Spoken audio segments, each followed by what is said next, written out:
we are going to see the association between the trigonometric functions of angle alpha and the trigonometric functions of angle minus alpha, where alpha and minus alpha are opposite angles.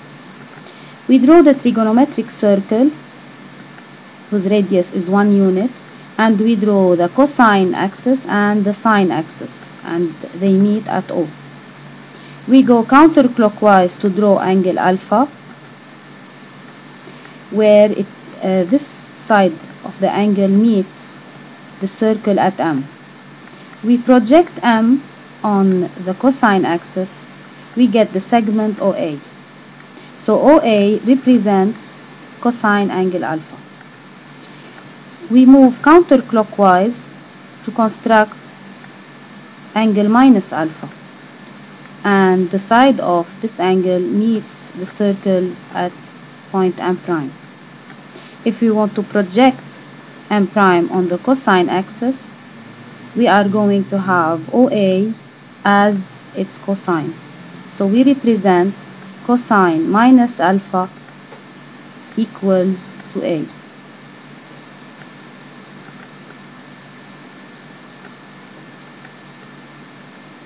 So we conclude that cosine minus alpha is equal to cosine alpha, because these two triangles OMA and OAM prime are two congruent triangles with OA their common side.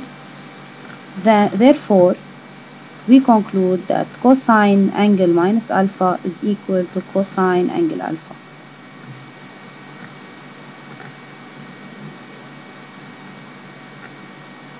If we project M on the sine axis, we represent sine alpha by OK.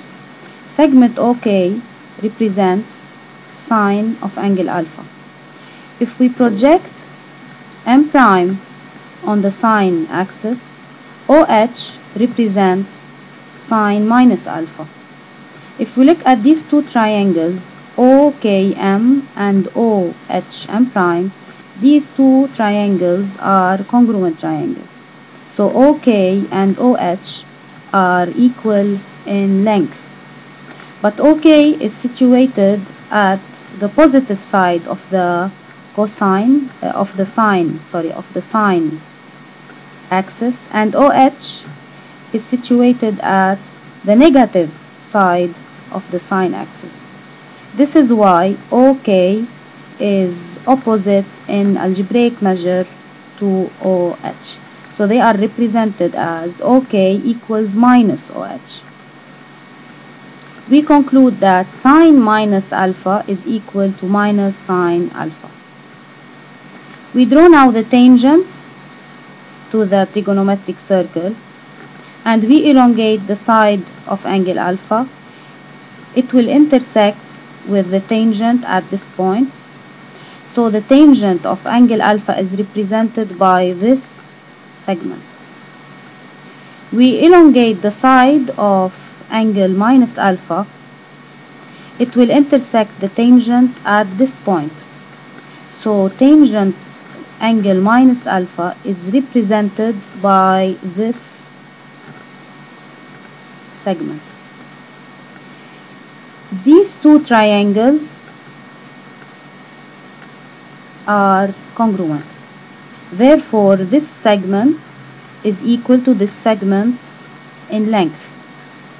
But this segment is situated at the upper part of the tangent. Upper part means at the positive side of the tangent.